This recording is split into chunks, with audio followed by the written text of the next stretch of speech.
Before I talk to you about love, let me ask you a difficult question. You write in your book, I don't consider myself much of a criminal. I don't lie, cheat, or steal, and I always take up for the underdog. Violence makes me sick.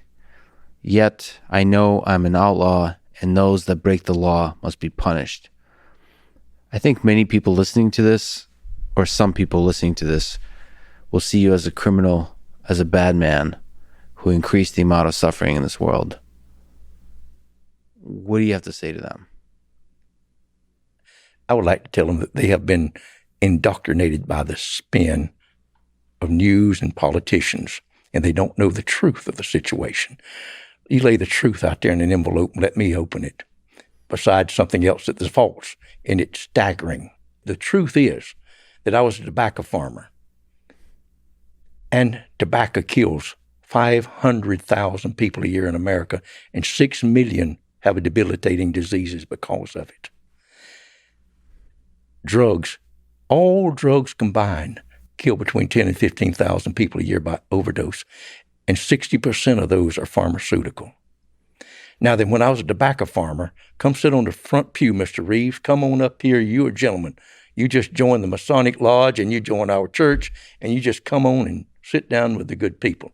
You grow 2 marijuana plants. Get out of here, you scumbag. And the marijuana doesn't hurt anybody. It's just, that's the truth of it.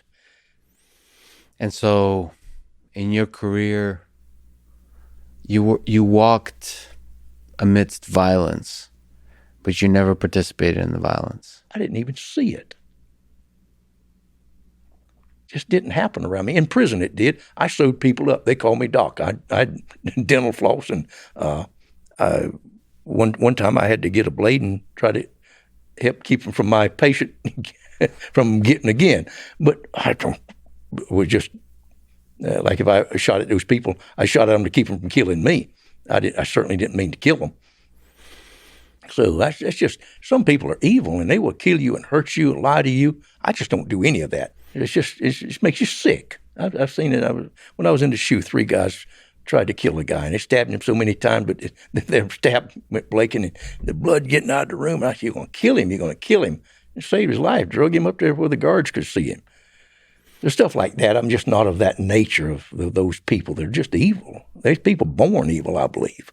Yeah.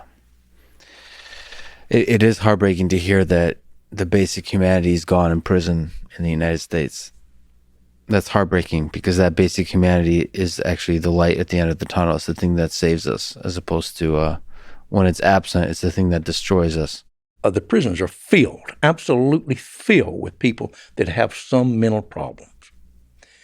Now, you see Tent City all the way up and down here. I guarantee you every one of those people have mental problems, some degree, however little it is, but they're a little bit off. Now, then you get a DEA agent that wants to make a name for himself. He goes down there and gets 2 of them, one of them to sell a little 2 grams of methamphetamine to the other one, and he gets a conviction. And a young prosecutor, he gets a conviction. He wants to make a judge. And we got the judge in, where was it? I'm going to give what was his name? Gilbert. I'm going to give men 1 million years before I get off the judge. You get fools like that in charge, you're going to fill prisons up with pitiful humanity.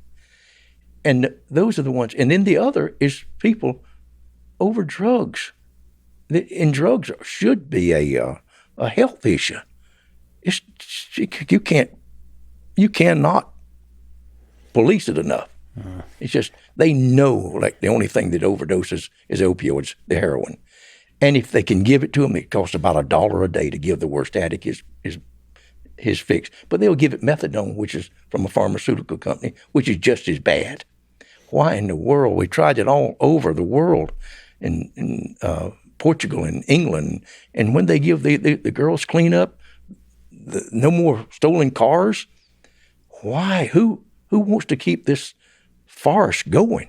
They just perpetuating it. Like, every little police place is getting all these suits and armor and machine guns.